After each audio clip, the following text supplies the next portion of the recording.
Once again, my name is Mark. I'm with GovDirections. We want to welcome you here to our entrepreneurial session. It's held every Wednesday afternoon at 4 o'clock. We have with us Professor Chris Hanks. And Chris, how are you doing today? Good. I am good. No, excited to be here. So we'll turn this over to you. You can get us all Okay. motivated. I think Yeah. Well, I've got kind of I don't know if this is topical or not. So I'm taking a different approach than I have at previous sessions like this. I just thought it might be kind of interesting. And I put these thoughts together. I started thinking about this today at lunch. I was like, I started thinking about football. And I guess, we're in the playoff season and, the Super Bowl is coming up and that kind of thing. And so today's theme is football. And I thought football can teach us so much about entrepreneurship if we just sort of choose to listen. So I've got all of these random thoughts about football and what can we learn from football. So if you're not a football fan, I apologize. I think the concepts will apply. So I won't get too technical on football. And number one, I'm not qualified to get too technical on football. I'm sort of not my technical knowledge of football is not that great, but I thought that the sport of football has so much to teach us. And since the playoffs are on and that kind of thing, I thought that might be a fun way to go. And since the college championships are over and all that stuff, I thought that would be a way to go. So here's some random thoughts that I was thinking about football. I started writing down some of these. But one of the things that I thought is like, I think we sometimes, like I like to take the football analogy, sometimes, if your business was a football team, I think sometimes we really look for new plays to run. And maybe some of you are on this call right now because you're looking for a new play. And I think sometimes we don't necessarily need new sophisticated plays. We just need to execute the ones that we have. Right? Well, like there's not like, what if we could just do this basic play over and over and over again?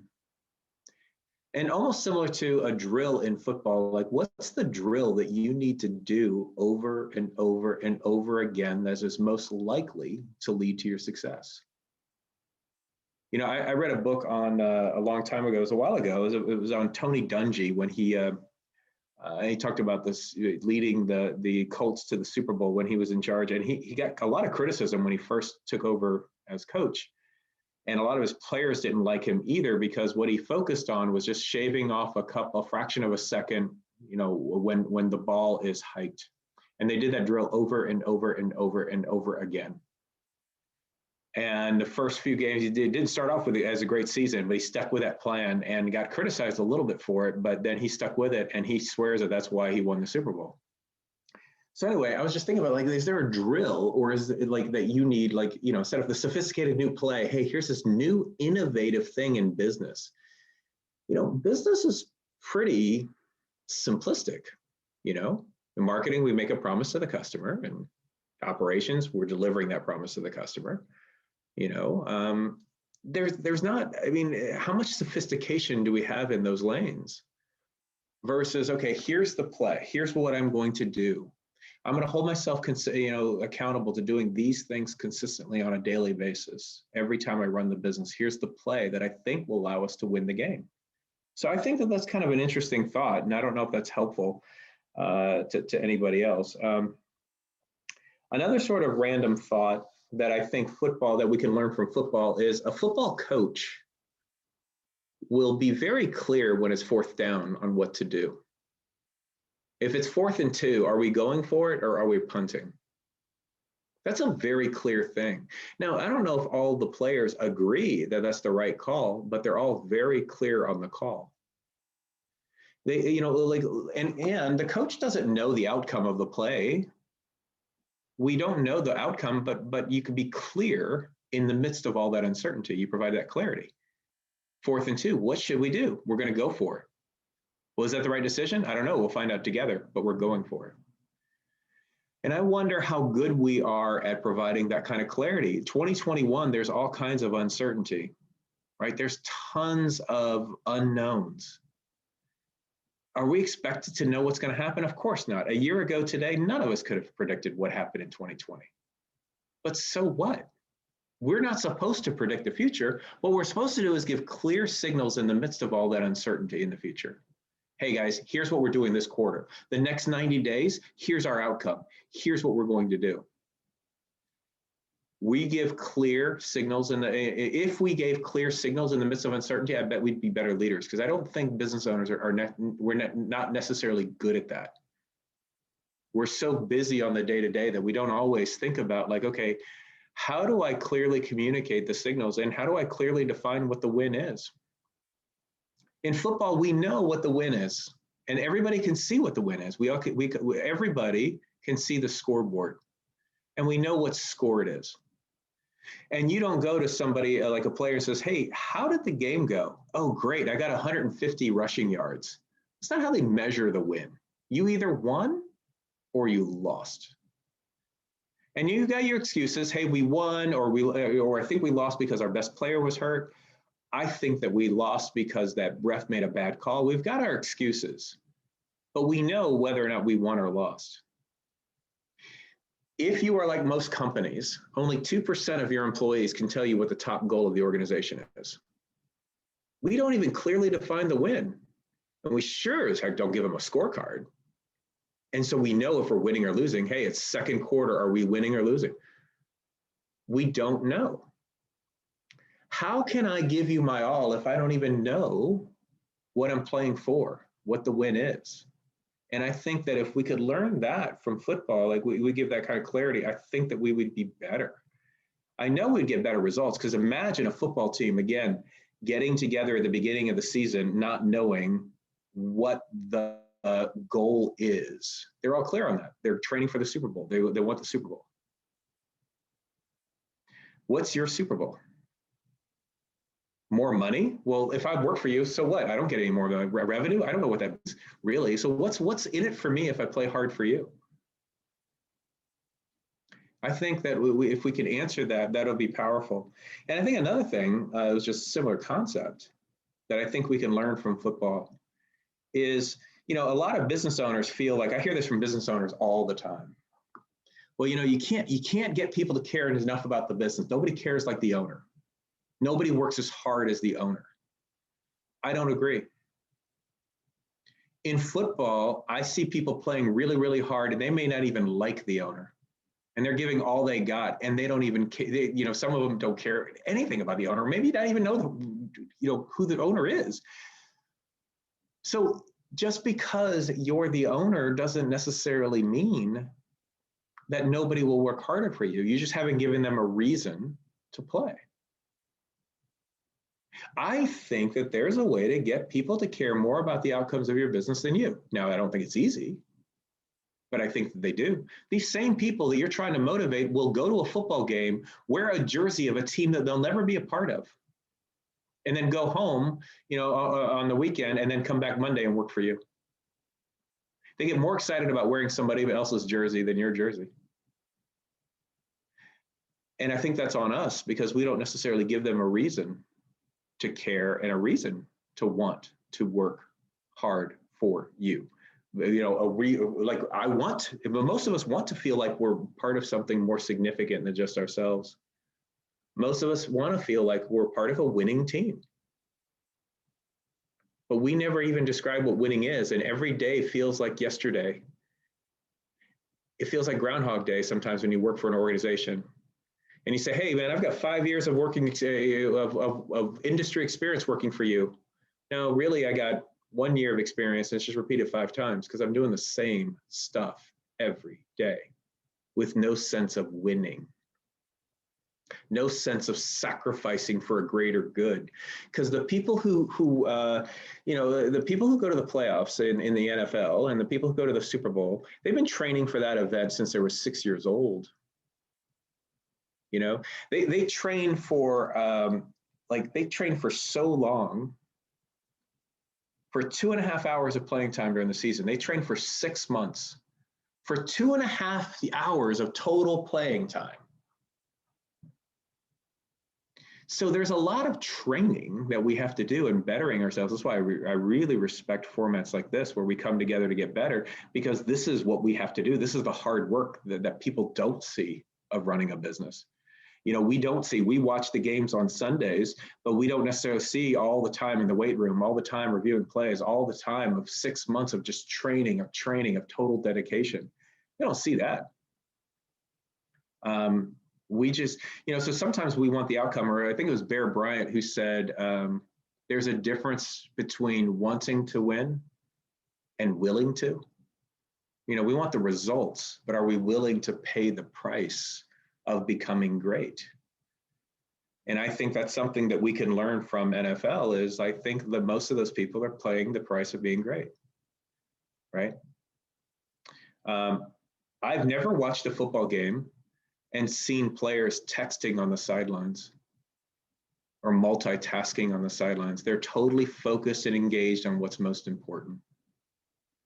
I can tell if you're a pro athlete by looking at your schedule. What do you do every day? That will tell me if you're a pro athlete or not. So if you're a pro, if you're going to be the best of the best at what you do, you're going to be the leader in the industry, the thought leader, the person who's creating the most significance, the most time, the most money. You're going to be the player, the professional in your industry. Then show me what you do every day. And I think if we took a really hard and critical look at that, that would humble most of us. Because you can tell me, oh, I worked 80 hours last week. Okay, maybe you did. But let's talk about what worked. Let's strip out the unnecessary meetings. Let's strip out the responding to emails, because you don't drive a business forward by being reactive and responding to emails.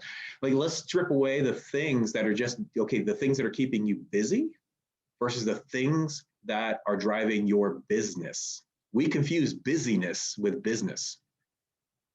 So if we really took a hard look, I bet a lot of us would be humbled if we looked at our calendars and go, man, I felt really busy, but honestly, the things that are most important that drive my business, the things that gets me the farthest, fastest, oh my gosh.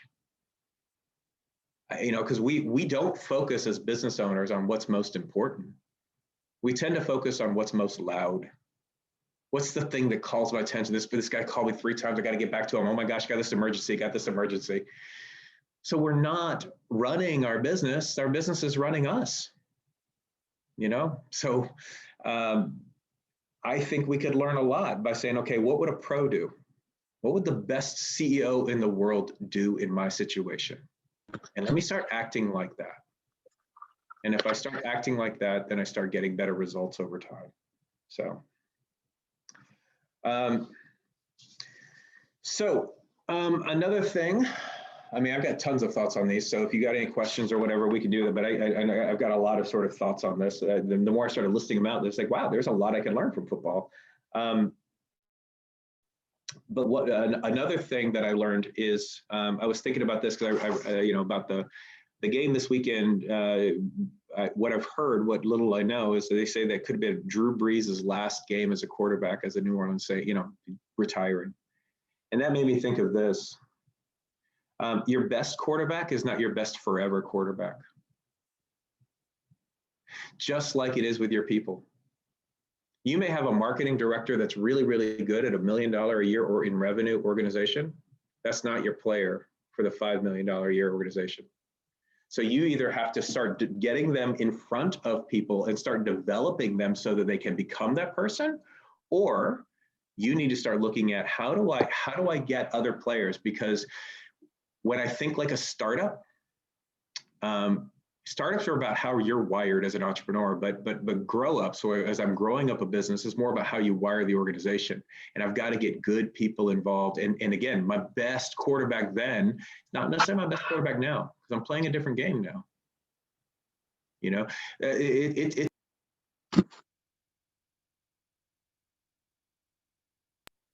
It's a very, very different skill set to go from take a business from $0 to $1 million, than it is $1 million to $10 million, than it is to $10 million to $50 million. They're very different business owners.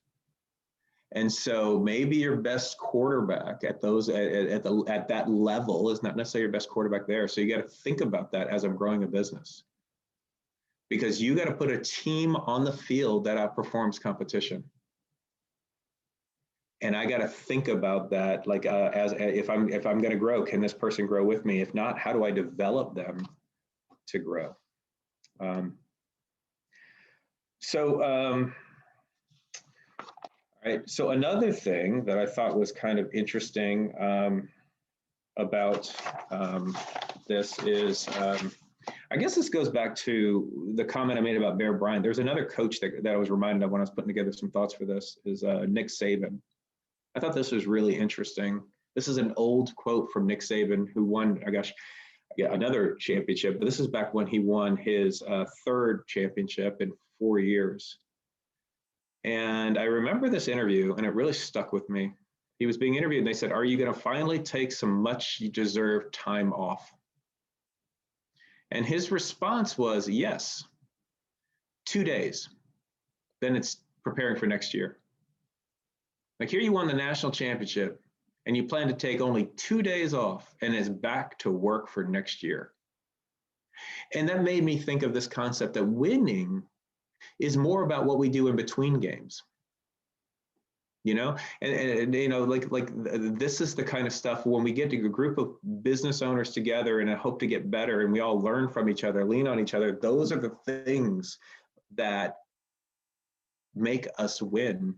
It's the hard work of preparation, the hard work of developing myself, the hard work of developing others that leads to a winning team.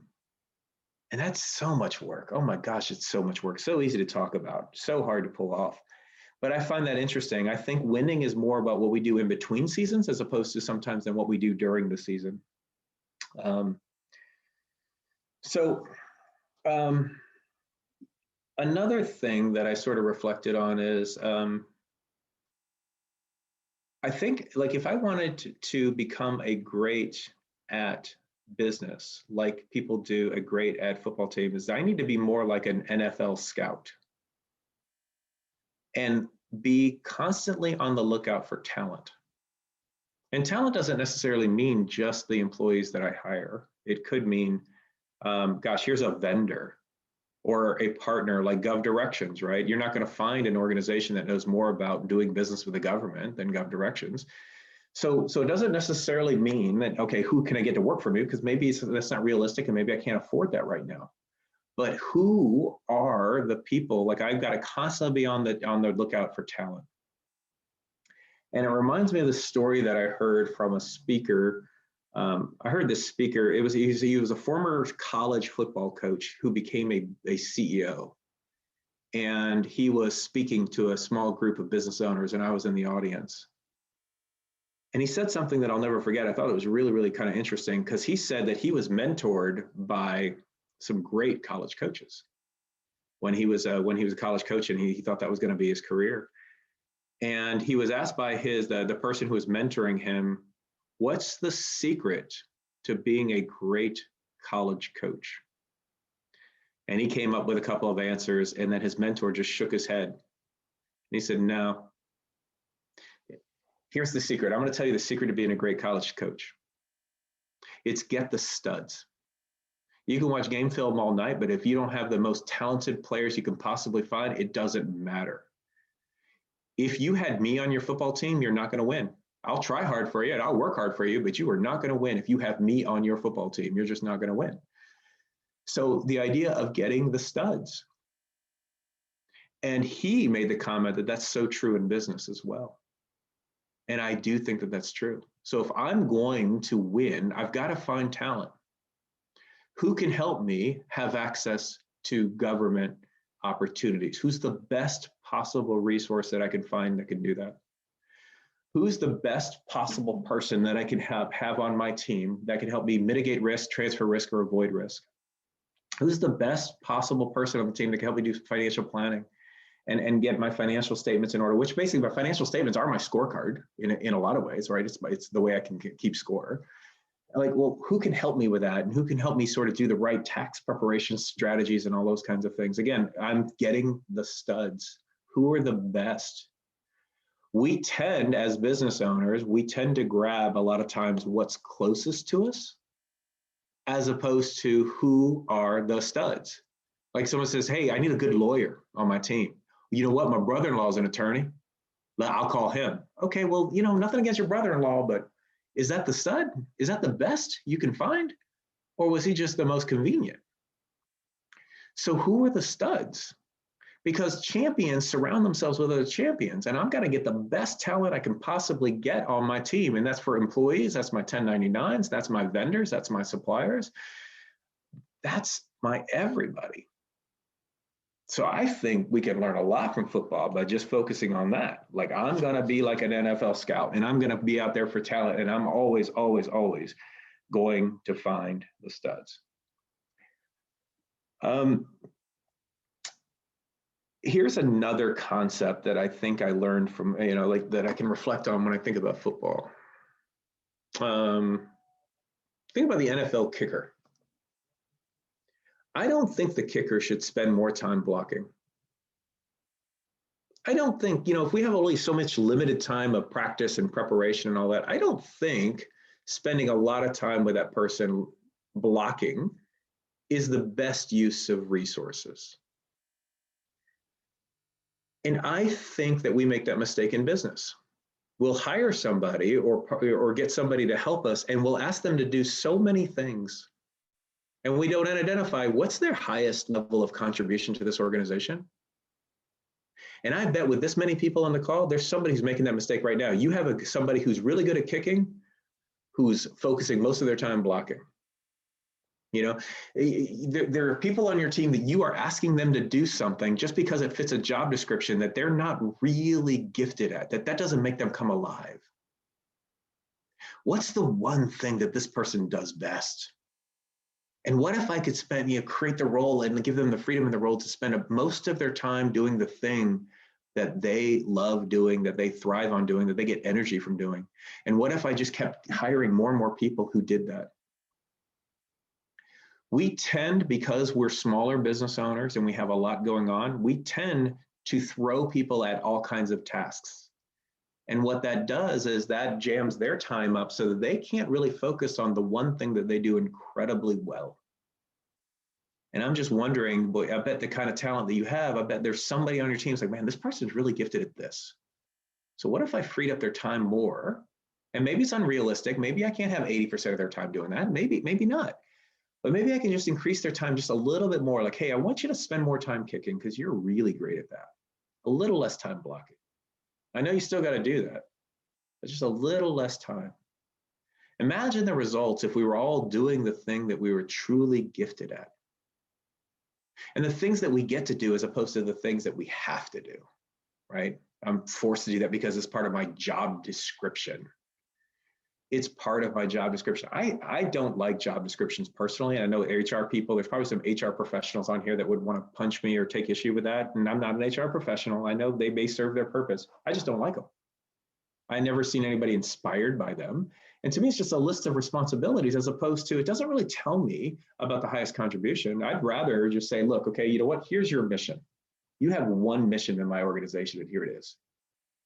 I hired somebody, my most recent hire is like, you got one job. One. I know your job description says a whole bunch of other stuff and you'll do other stuff, but basically you got one mission in this organization, and that's to put butts in seats. Because I don't know how to do that, and I don't like answering that question. I don't like trying to figure out how do we put butts in seats. I just want to show up and have the people there. That's your job. Now, I'll buddy it up. I'll ask you to do a whole bunch of other stuff. But if it ever gets in the way of the one thing that I'm asking you to do, your one central focus, your one mission, then you got to let me know and you got to tell me to back off. I think that kind of clarity is powerful. Again, sports, we do that pretty well, right? The kicker knows that their job is to kick. Their job is to completely, that's how they get paid. That's their highest contribution. You get extra points. You make field goals. I don't care how well you block. You may have to be called upon to that, but that is your one thing. And that's the one thing I want you to focus on doing incredibly well, because you do that better than anybody else on this team. That kind of clarity, I think, can really, really help people. And we don't give people that kind of clarity. Okay, I got a bunch of others. I guess I'll just close out with one more, because I know I'm getting close to 4:30, and I can leave it open for questions and all, because I could keep going on and on for a couple hours on this kind of stuff. And But here's another thing that I guess, and this one I think maybe is more pertinent for a January kind of conversation, I think, because a lot of us are still thinking about our goals for this year. We're thinking about New Year's resolutions. We're thinking about targets, 2021. We're ready for the best year we've ever had. And so we say we got to set all these aggressive goals. Tomorrow I'm doing a session with a whole bunch of CEOs and it's nothing but goal setting. Everybody's going to come up with these aggressive goals and we're going to do all that stuff. That's very common for this time of year. But here's what I learned from football that I'm going to try to change my approach because of it tomorrow. If I'm at a football game and they play the national anthem, I stand up. The reason I stand up is that's what I've always done, even when I played as a small kid, right? National anthem plays, I stand up. Halftime comes on there for your college game, you know what? The band comes out on the field and they play. There's certain rituals that you get a group of people, a group of diverse people, they all do it together, right? So there's certain things that you just do at a game because it's part of the ritual of the game. And I think that that's an important thing to really think about, because I think that all of us, well, maybe I'm exaggerating, so maybe I shouldn't say all of us, because maybe there's somebody on this call that's really good at it. But I think most of us stink at sticking to things. Hey, this year I'm going to stop doing this and I'm going to start doing this. I'm going to go to the gym. I'm going to eat healthier. I'm going to become a better person. I'm going to be nicer. I'm going to be kinder. We say all that, and 2 weeks later we're back to our same old selves. And I think our intentions are really, really good, but our directions are really, really bad. And I think that we stink at sticking to things. I intend to become better, but I don't. And I think we need rituals. Rituals help us become better.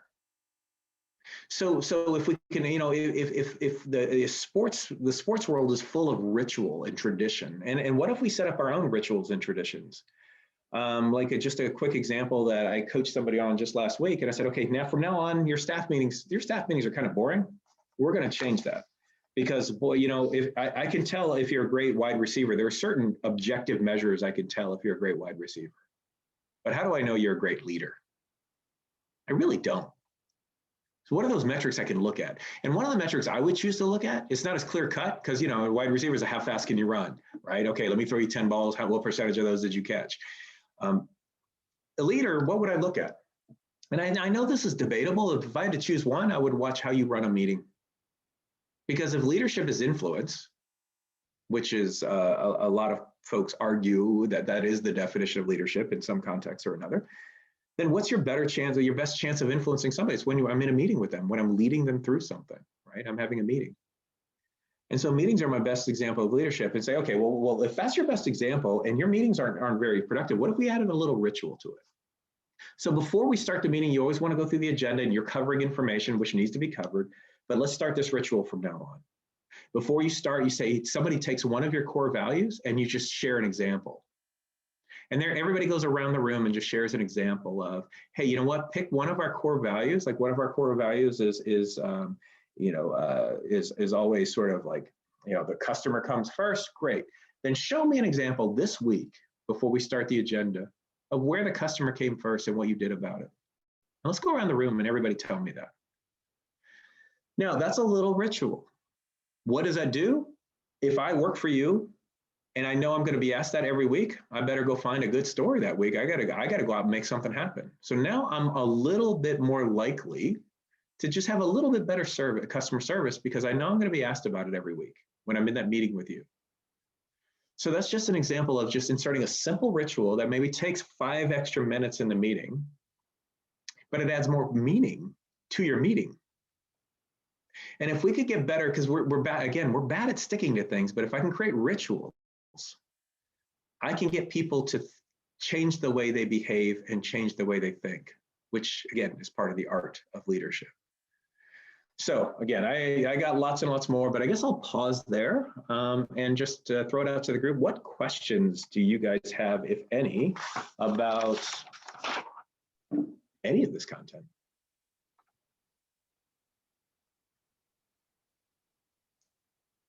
So we want to encourage you to ask some questions. We have Professor Hanks here today and some of the things that might be on your mind today. just raise your hand or unmute yourself and I'll call on you.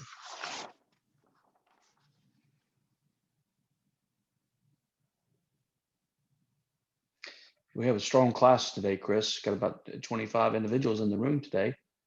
And here we go. We got some. Any comments?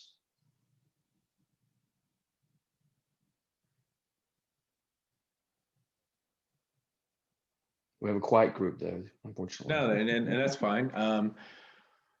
Well, I can throw out like one additional concept, because I was just reviewing my notes and saying, okay, again, I got a lot of stuff. It's like, okay, but what's worth saying? Because we make this mistake too as leaders, because we tend to think, like I always struggle with this, because we tend to think that while we're talking is like, well, what information do I have to cover? And I didn't get to all my information. It's like, well, people aren't going to remember most of the information you talk about anyway. The better question is, what do I want them to remember?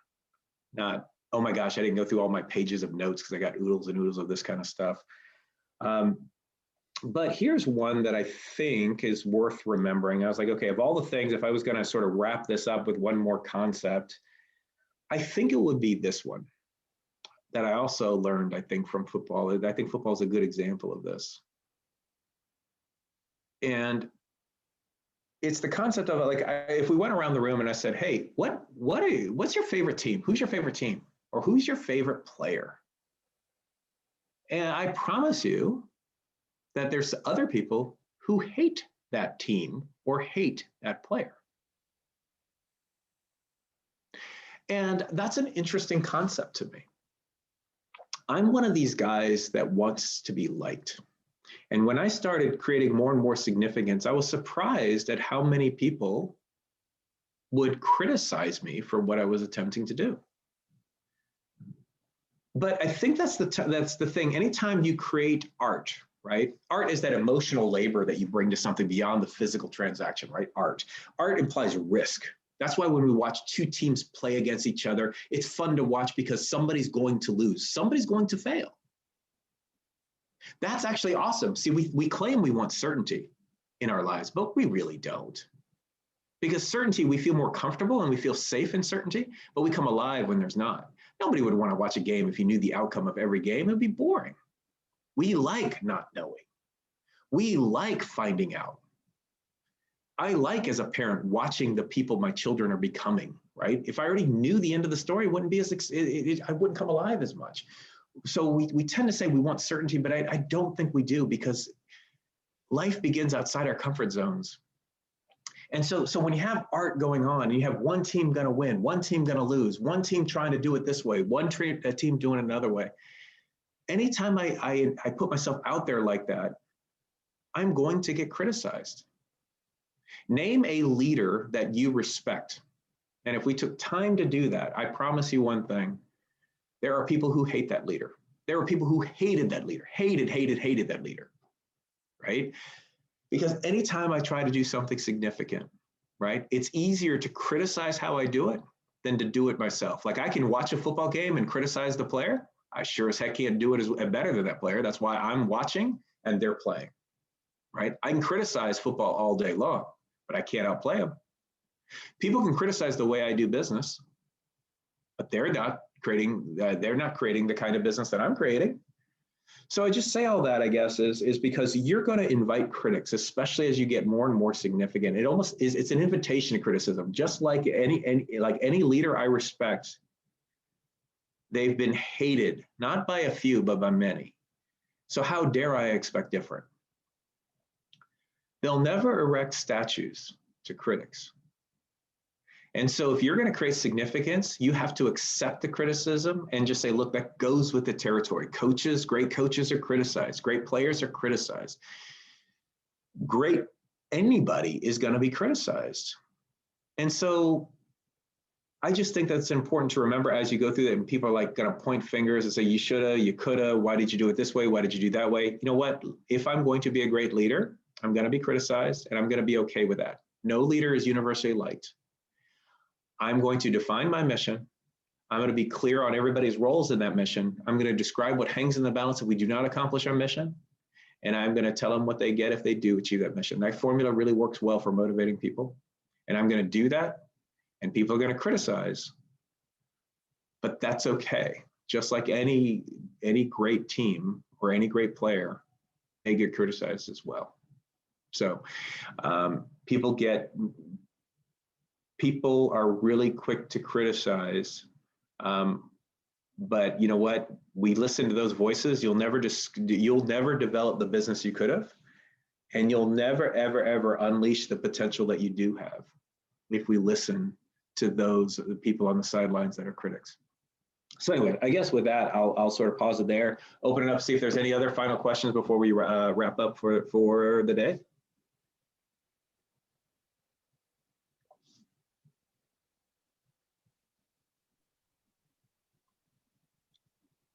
Professor Hanks, I have a question. What are your thoughts on bringing new technologies to, let's say, problems that are common and involve technology that's kind of been standard for a long time, but you're trying to offer benefits either in terms of cost reduction or environmental quality or other benefits.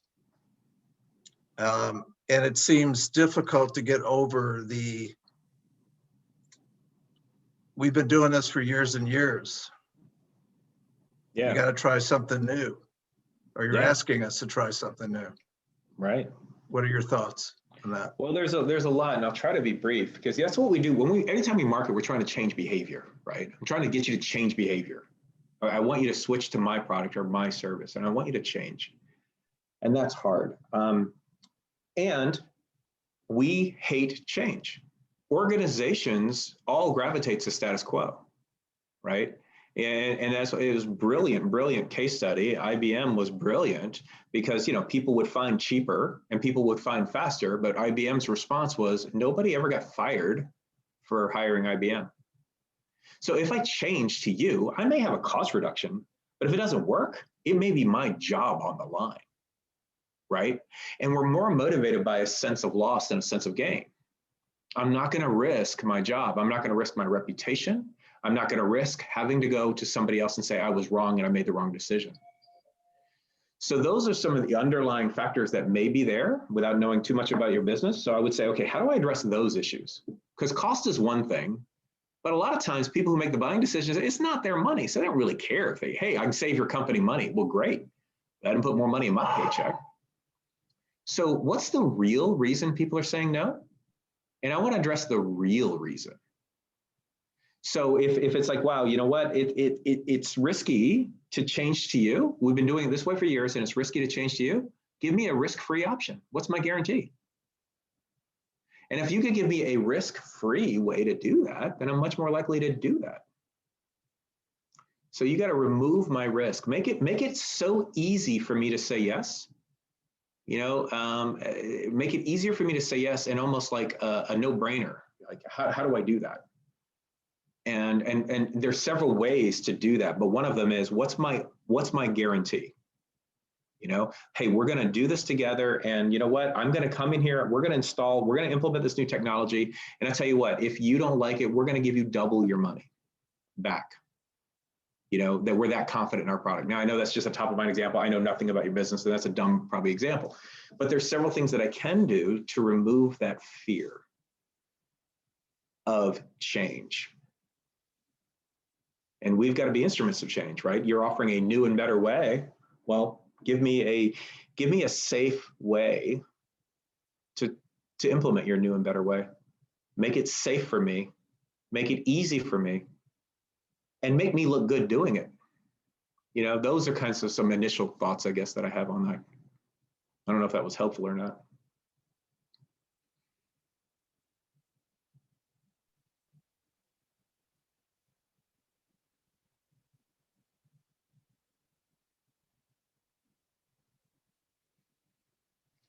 Well, Chris, I really certainly appreciate you coming back together with us today. I think everybody enjoys the session, and you got a full room still. And thank you, Stan, for participating. I think Chris really enjoys the engagement, so the questions. So if you're in the group next week, please join us again at 4:00 and have those questions ready to go. Keisha, you're there. I see you unmute. Did you have a question? Yes, I'm here. A quick question. How y'all doing today? I just wanted to know, in the midst of a crisis, how do you still hold your team together and still being able to implement all the goals and stuff that you have put forth already? Is there a better time than a crisis to do that? Yes, I could argue that a crisis, what better time? better time. Yes. A crisis is a wonderful time to get people all united, have a united front. That's a great time.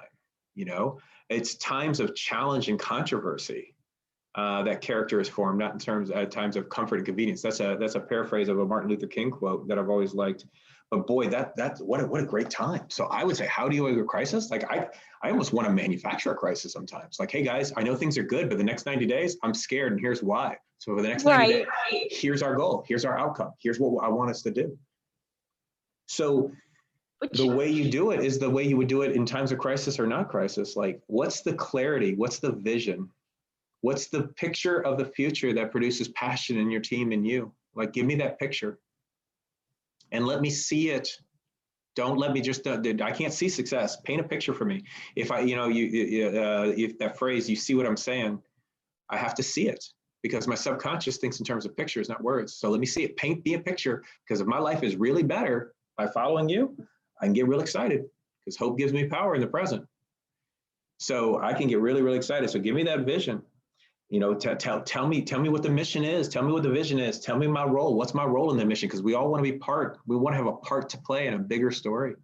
What's my role? What hangs in the balance if we do not accomplish this? And it can't be about you. Well, the business will close and you won't get a job. No, that's not what I'm looking for at all. That's not very inspiring to me at all. Tell me what hangs in the balance if we don't do this. And then tell me what happens to me if we do. Oh man, that can get me really excited, get me super, super excited to come together and let's sacrifice.